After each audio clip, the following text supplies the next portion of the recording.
विद्यार्थियों नमस्कार। स्वागत है आपका भारतीय बोध में। मैं डॉक्टर सुधीर कुमार अवस्थी, सहायक आचार्य मथुरा प्रसाद महाविद्यालय कोंच, जालौन, उत्तर प्रदेश। विद्यार्थियों, आज हम भारतीय काव्य शास्त्र के एक बहुत ही महत्वपूर्ण विषय काव्य हेतु के विषय में चर्चा करेंगे कि काव्य का कारण क्या है, काव्य का हेतु क्या है। वे ऐसे कौन से तत्व हैं जो किसी व्यक्ति में काव्य रचना का सामर्थ्य उत्पन्न कर देते हैं। भारतीय काव्य शास्त्र में अनेक आचार्यों ने, विद्वानों ने इस विषय में अपने अपने मत व्यक्त किए हैं। कुछ विद्वानों का मत है कि प्रतिभा ही प्रमुख काव्य हेतु है और इसी के द्वारा कोई व्यक्ति काव्य रचना में समर्थ हो सकता है, जबकि कुछ विद्वान प्रतिभा के साथ साथ व्युत्पत्ति अर्थात शास्त्र ज्ञान और अभ्यास को भी समन्वित रूप से काव्य हेतुओं के रूप में स्वीकार करते हैं। तो आइए शुरू करते हैं भारतीय काव्य शास्त्र की एक महत्वपूर्ण अवधारणा काव्य हेतु।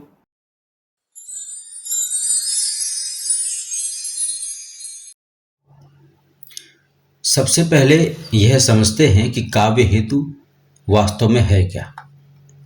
सरल शब्दों में काव्य हेतु वह शक्ति या कारण है जिसके माध्यम से कवि काव्य रचना करने में समर्थ होता है। हेतु का सामान्य अर्थ है कारण, इसलिए काव्य हेतु को काव्य रचना का कारण भी कहा जा सकता है। काव्य सृजन केवल शब्दों को जोड़ देने का काम नहीं है, इसके पीछे कवि की रचनात्मक शक्ति, उसका ज्ञान, उसका अनुभव और उसका निरंतर अभ्यास भी कार्य करता है। इसीलिए काव्य शास्त्र में काव्य हेतु के अंतर्गत उन तत्वों का विवेचन किया जाता है जो कवि को काव्य रचना में समर्थ बनाते हैं। आचार्य वामन ने काव्य हेतु के स्थान पर काव्यांग शब्द का प्रयोग किया और लोक विद्या तथा प्रकीर्ण को काव्य के अंग के रूप में स्वीकार किया। इस प्रकार काव्य हेतु की अवधारणा हमें काव्य सृजन की पूरी प्रक्रिया को समझने का आधार प्रदान करती है। अब काव्य हेतु की सामान्य अवधारणा को थोड़ा और स्पष्ट करते हैं। बाबू गुलाब राय के अनुसार हेतु से आशय उन साधनों से है जो कवि की काव्य रचना में सहायक होते हैं। अर्थात काव्य हेतु केवल एक कारण नहीं है, बल्कि वे विभिन्न साधन हैं जो कवि की रचनात्मक क्षमता को विकसित और परिष्कृत करते हैं। भारतीय काव्य शास्त्र में अनेक आचार्यों ने इस विषय पर बहुत विस्तार से विचार किया है। इन विचारों में कुछ अंतर अवश्य दिखाई देता है, लेकिन एक बात स्पष्ट रूप से सामने आती है कि काव्य सृजन के लिए प्रतिभा के साथ ज्ञान और अभ्यास का भी अत्यंत महत्व है। इसीलिए काव्य हेतु के प्रमुख तत्वों के रूप में हम प्रतिभा, व्युत्पत्ति अर्थात शास्त्र ज्ञान और अभ्यास को समझ सकते हैं। आगे हम देखेंगे कि अलग अलग आचार्यों ने इनमें से किस तत्व को कितना महत्व दिया। सबसे पहले आचार्य भामा की बात करते हैं और उनके काव्य हेतु संबंधी विचारों को समझते हैं। भामा कहते हैं, गुरुपदेशाध्येतुम शास्त्रम जड़ धियो अप्यलम काव्यम तु जायते जातु कस्यचित प्रतिभावतः। अर्थात सामान्य बुद्धि वाला व्यक्ति भी गुरु के उपदेश से शास्त्र का अध्ययन कर सकता है, लेकिन काव्य की रचना किसी प्रतिभाशाली व्यक्ति के द्वारा ही संभव होती है। भामा के इस कथन में प्रतिभा को विशेष महत्व प्राप्त है। उनके अनुसार शास्त्र का अध्ययन कोई भी व्यक्ति कर सकता है, लेकिन केवल शास्त्र ज्ञान किसी व्यक्ति को कवि नहीं बना देता। काव्य रचना के लिए एक विशेष रचनात्मक शक्ति आवश्यक है और यही शक्ति प्रतिभा है। इसलिए आचार्य भामा के मत में प्रतिभा काव्य का मूल कारण है, जबकि शास्त्र ज्ञान उसकी सहायता करने वाला एक महत्वपूर्ण तत्व है। भामा की मत की विशेषताओं को यदि हम विस्तार से देखें तो हमें पता चलता है कि भामा प्रतिभा को जन्मजात मानते हैं, लेकिन वे प्रतिभा के परिष्कार के लिए अध्ययन और अभ्यास की आवश्यकता को भी स्वीकार करते हैं। कवि के लिए शब्द और अर्थ का सम्यक ज्ञान आवश्यक है।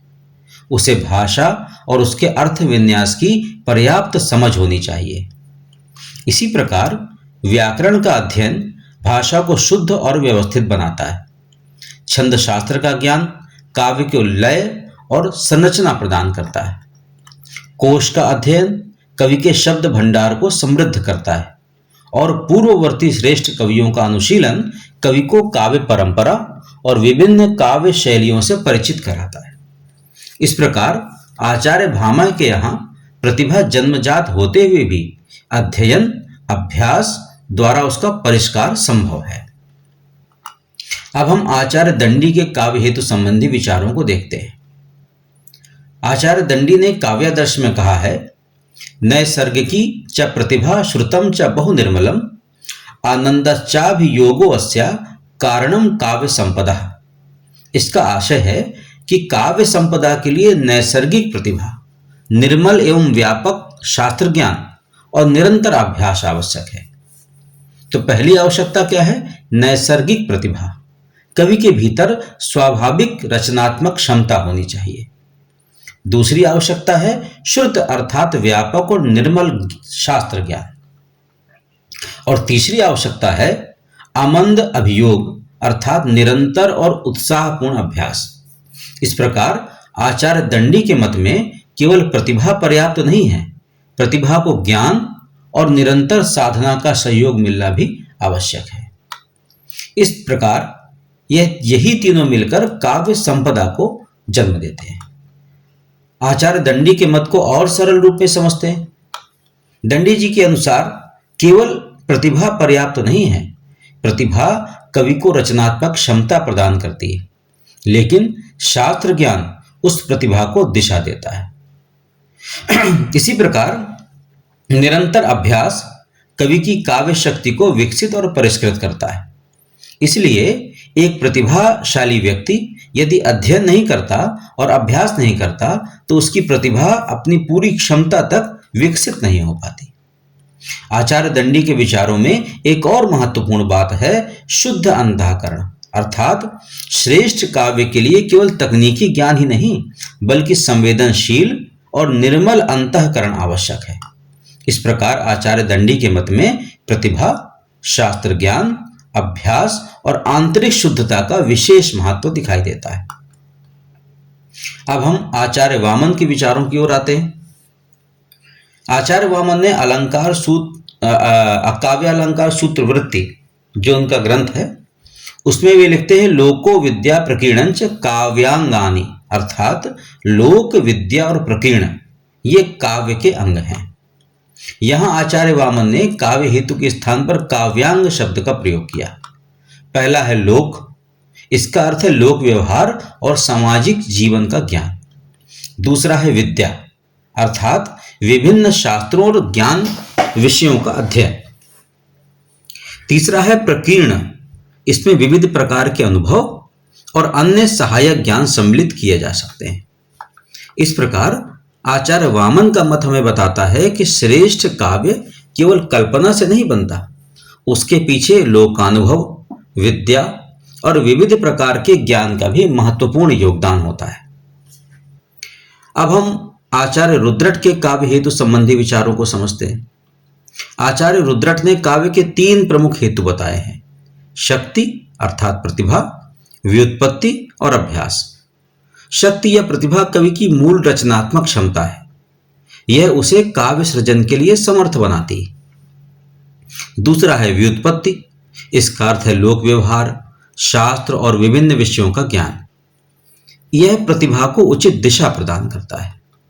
और तीसरा है अभ्यास, निरंतर अभ्यास से कवि की रचना क्षमता अधिक विकसित और परिपक्व होती है।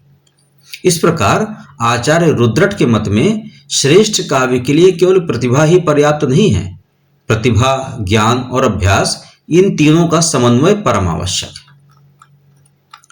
अब हम रुद्रट के प्रतिभा संबंधी विचारों को समझते हुए इस चर्चा के अंतिम बिंदु पर आते हैं। रुद्रट प्रतिभा के 2 भेद मानते हैं, सहजा प्रतिभा और उत्पाद्या प्रतिभा। सहजा प्रतिभा वह है जो कवि में जन्मजात रूप से विद्यमान होती है। कवि के अंदर स्वाभाविक रचनात्मक शक्ति होती है और इसी के कारण वह सामान्य अनुभवों में भी काव्य सौंदर्य को पहचान पाता है। इसके विपरीत उत्पाद्या प्रतिभा लोक व्यवहार, शास्त्र अध्ययन और निरंतर अभ्यास से विकसित होती है। अर्थात आचार्य रुद्रट के अनुसार कवि की प्रतिभा में जन्मजात क्षमता का भी योगदान है और अर्जित ज्ञान और अभ्यास का भी। यहीं से हमारे पूर्व विवेचन का निष्कर्ष स्पष्ट हो जाता है कि काव्य सृजन प्रतिभा, व्युत्पत्ति और अभ्यास के समन्वय से अधिक प्रभावशाली बनता है। अब हम काव्य हेतु के संबंध में आचार्य आनंदवर्धन के मत को भी समझते हैं। आचार्य आनंदवर्धन ने काव्य सृजन के मूल में प्रतिभा अर्थात कवि की सृजनात्मक शक्ति को प्रमुख माना है। उनका स्पष्ट संकेत है कि प्रतिभा के अभाव में उत्कृष्ट काव्य की रचना संभव ही नहीं है। अपने ग्रंथ ध्वन्यालोक में वे कहते हैं, न काव्यार्थ विरामो अस्ति यदि स्यात् प्रतिभा गुण। अर्थात यदि कवि में प्रतिभा का गुण विद्यमान है तो काव्य के लिए विषयों का अभाव नहीं हो सकता। प्रतिभाशाली व्यक्ति या प्रतिभाशाली कवि पुराने और परिचित विषयों को भी अपनी मौलिक दृष्टि से एक नया रूप दे सकता है। इसलिए आनंदवर्धन के लिए प्रतिभा केवल काव्य का एक सहायक तत्व नहीं बल्कि उसकी प्राण शक्ति है। काव्य में नवीनता, सौंदर्य और प्रभाव उत्पन्न करने का मूल आधार उनके अनुसार यही प्रतिभा है। यहां आचार्य आनंदवर्धन के प्रतिभा सिद्धांत की कुछ महत्वपूर्ण विशेषताएं सामने आती हैं और उन्हें हमें समझना होगा। पहली बात यह है कि प्रतिभाशाली कवि के लिए विषयों का अभाव नहीं होता। वह सामान्य और पुराने विषयों में भी अपनी कल्पना के द्वारा नवीनता उत्पन्न कर देता है। दूसरी बात, प्रतिभा केवल विषय चुनने तक सीमित नहीं है, वह विषय को एक नए कलात्मक रूप में प्रस्तुत करने की क्षमता भी देती है। और तीसरी बात, यही प्रतिभा काव्य में नवीनता और सौंदर्य का संचार करती है। इसलिए आचार्य आनंदवर्धन के मत को संक्षेप में कहा जा सकता है कि उत्कृष्ट काव्य की आत्मा केवल और केवल प्रतिभा ही है। अब हम आगे बढ़ते हैं आचार्य राजशेखर के काव्य हेतु सिद्धांत की ओर। आचार्य राजशेखर का मत है, प्रतिभा व्युत्पत्ति मिश्रः समवेते श्रेयस्यः इति। अर्थात प्रतिभा और व्युत्पत्ति इन दोनों का समन्वय काव्य के लिए अधिक श्रेष्ठ है। यहां ध्यान देने वाली बात यह है कि आचार्य राजशेखर प्रतिभा को अस्वीकार नहीं करते, लेकिन वे प्रतिभा को पर्याप्त भी नहीं मानते। उनके अनुसार कवि में स्वाभाविक सृजन शक्ति के साथ साथ ज्ञान और अध्ययन भी होना चाहिए। इस प्रकार आचार्य राजशेखर के यहाँ प्रतिभा और व्युत्पत्ति का समन्वय श्रेष्ठ काव्य सृजन का आधार बनता है। आचार्य राजशेखर ने प्रतिभा को दो प्रमुख रूपों में देखा है, कार्यत्री प्रतिभा और भावित्री प्रतिभा। कार्यत्री प्रतिभा कवि की वह सृजनात्मक शक्ति है जिसके द्वारा वह काव्य की रचना करता है। यह कवि की जन्मजात या स्वाभाविक रचनात्मक क्षमता से संबंधित है। इसके विपरीत भावित्री प्रतिभा सहृदय पाठक और आलोचक की प्रतिभा से संबद्ध है। अर्थात किसी रचना के भीतर निहित सौंदर्य और भाव को पहचानने तथा उसका समुचित आस्वादन करने की क्षमता। राजशेखर ने कार्यती प्रतिभा के भी तीन रूप माने, सहजा, आहार्या और औपदेशिकी। इससे स्पष्ट होता है कि आचार्य राजशेखर का प्रतिभा विचार केवल कवि की रचना तक सीमित नहीं है बल्कि काव्य सृजन और उसके आस्वादन दोनों को समाहित करता है। अब हम आचार्य मम्मट के काव्य हेतु संबंधी विचारों को समझते हैं। आचार्य मम्मट ने काव्य के हेतु को अपेक्षाकृत अधिक व्यापक और संतुलित रूप में प्रस्तुत किया है। उनके अनुसार काव्य रचना के लिए केवल प्रतिभा ही पर्याप्त नहीं है बल्कि शक्ति, निपुणता, लोक का अवलोकन, काव्य और शास्त्र का अध्ययन, पूर्ववर्ती कवियों के काव्य का मार्गदर्शन तथा अभ्यास, इन सभी का महत्व है। आचार्य मम्मट का प्रसिद्ध कथन है, शक्तिर निपुणता लोक काव्य शास्त्रार्थ वेक्षणात् काव्यज्ञ शिक्षाभ्यास इत हेतुस्त उद्भवे। अर्थात काव्य की उत्पत्ति में अनेक तत्व मिलकर कार्य करते हैं। इसलिए मम्मट का सिद्धांत हमें यह समझाता है कि कवि की प्रतिभा महत्वपूर्ण है, लेकिन उसे ज्ञान, अनुभव, अध्ययन और निरंतर अभ्यास के द्वारा विकसित और परिष्कृत किया जाना भी परम आवश्यक है। आचार्य मम्मट के मत की विशेषता यह है कि वे काव्य सृजन को केवल भावों की अभिव्यक्ति नहीं मानते। उनके अनुसार कवि में प्रतिभा तो होनी ही चाहिए, लेकिन उसे लोक जीवन का अनुभव, शास्त्र और काव्य का अध्ययन तथा निरंतर अभ्यास भी प्राप्त होना चाहिए। यानी प्रतिभा हमें रचनात्मक क्षमता देती है, अध्ययन हमें दिशा देता है और अभ्यास उस क्षमता को निपुणता में बदलता है। इस कारण आचार्य मम्मट का सिद्धांत अधिक व्यापक, संतुलित और व्यावहारिक माना जाता है।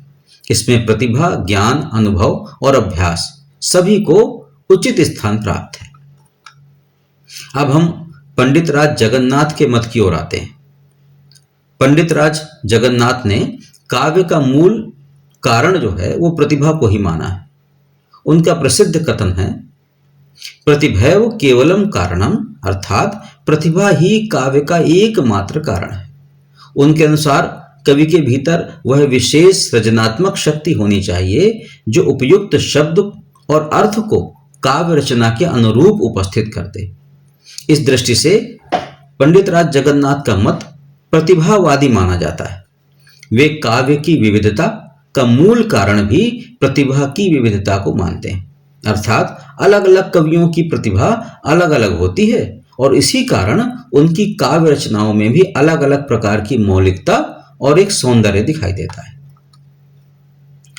पंडित राज जगन्नाथ के अनुसार प्रतिभा के 3 प्रमुख आधार माने गए हैं: अदृष्ट, व्युत्पत्ति और अभ्यास। यहां एक महत्वपूर्ण बात समझनी चाहिए। आचार्य जगन्नाथ प्रतिभा को काव्य का मुख्य और निर्णायक कारण मानते हैं, लेकिन प्रतिभा के विकास में व्युत्पत्ति और अभ्यास की भूमिका को भी स्वीकार करते हैं।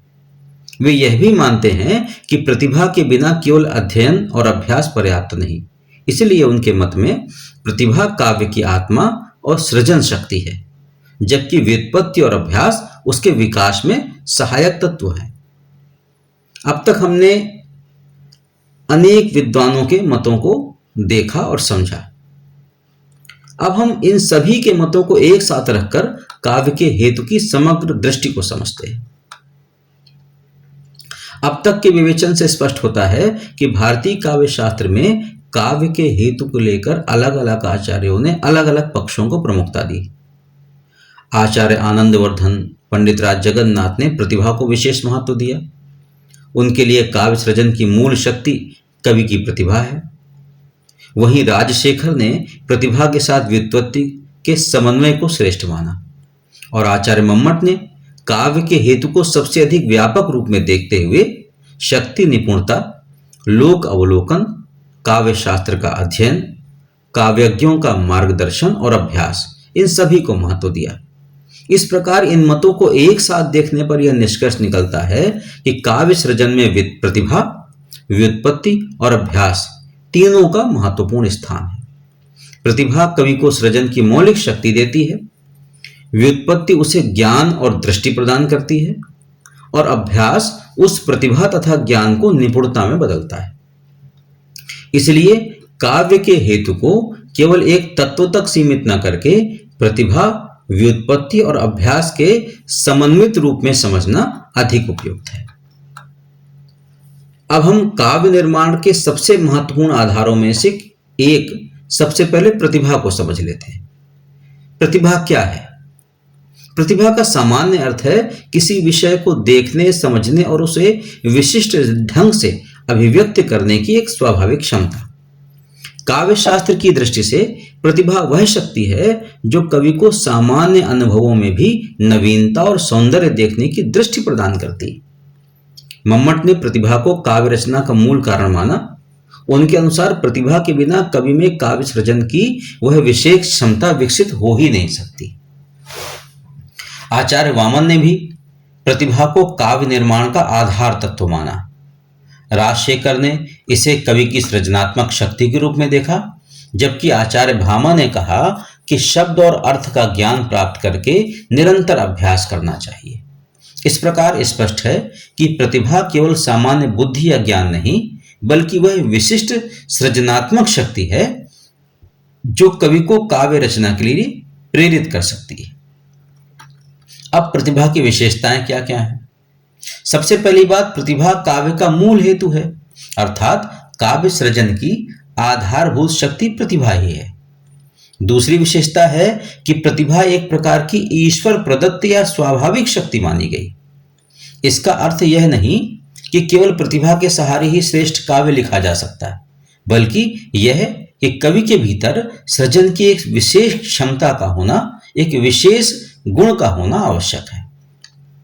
प्रतिभा नवीन भाव और विचारों को जन्म देती है तथा शब्द, अर्थ और अलंकार के माध्यम से उन्हें प्रभावशाली रूप प्रदान करती है। मम्मट ने प्रतिभा के दो भेद बताए और यही प्रतिभा के भेद आचार्य राजशेखर भी स्वीकार करते हैं, कार्यत्री प्रतिभा और भावित्री प्रतिभा।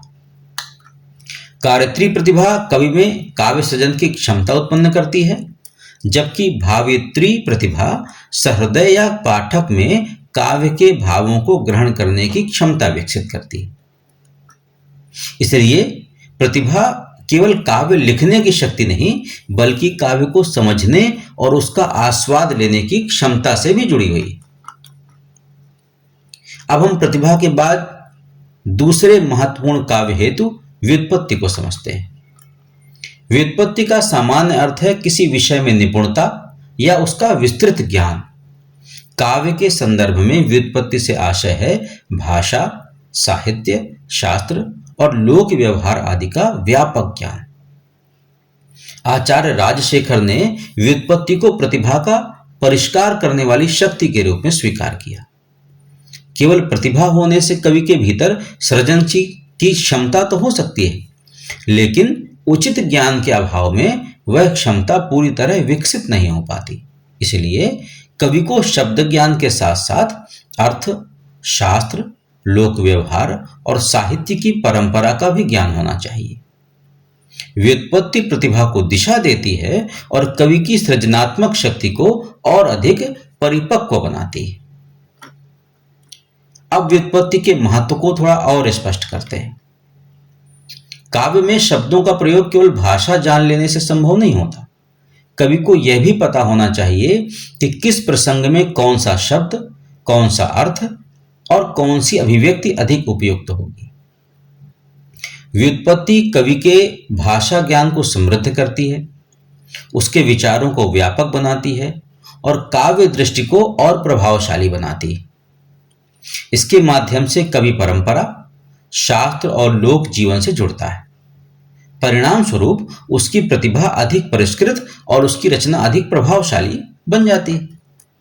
इसीलिए कहा जा सकता है कि प्रतिभा काव्य सृजन की शक्ति है, तो व्युत्पत्ति उस शक्ति को उचित दिशा और परिष्कार प्रदान करती है। तीसरा महत्वपूर्ण जो हेतु स्वीकार किया गया है वह है अभ्यास। अभ्यास का अर्थ है किसी कार्य को बार बार करते हुए उसमें निरंतर दक्षता प्राप्त करना। काव्य के संदर्भ में अभ्यास का आशय है लगातार पढ़ना, लिखना, विचार करना और श्रेष्ठ काव्यों का अध्ययन और मनन करना। आचार्य भामा ने शब्द और अर्थ का ज्ञान प्राप्त करके निरंतर अभ्यास करने की आवश्यकता पर बल दिया। इसी प्रकार आचार्य वामन ने कहा कि अभ्यास के द्वारा प्रतिभा को और अधिक विकसित और शुद्ध और परिष्कृत किया जा सकता है। इसका अर्थ यह है कि प्रतिभा यदि जन्मजात क्षमता है, वह जन्म से प्राप्त होती है, तो अभ्यास उस क्षमता को निरंतर विकसित करने का एक विशेष माध्यम है।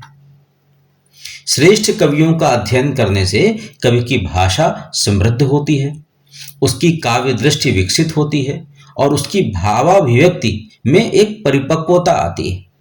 इसलिए केवल प्रतिभाशाली होना पर्याप्त नहीं है, उस प्रतिभा को अभ्यास के माध्यम से निरंतर विकसित करना भी आवश्यक है। अब हम अभ्यास के महत्व को और स्पष्ट रूप से समझते हैं। काव्य सृजन एक निरंतर साधना है। जैसे कोई कलाकार लगातार अभ्यास से अपनी कला को निखारता है, उसी प्रकार कवि भी निरंतर अध्ययन और लेखन से अपनी कवित्व क्षमता को विकसित करता है।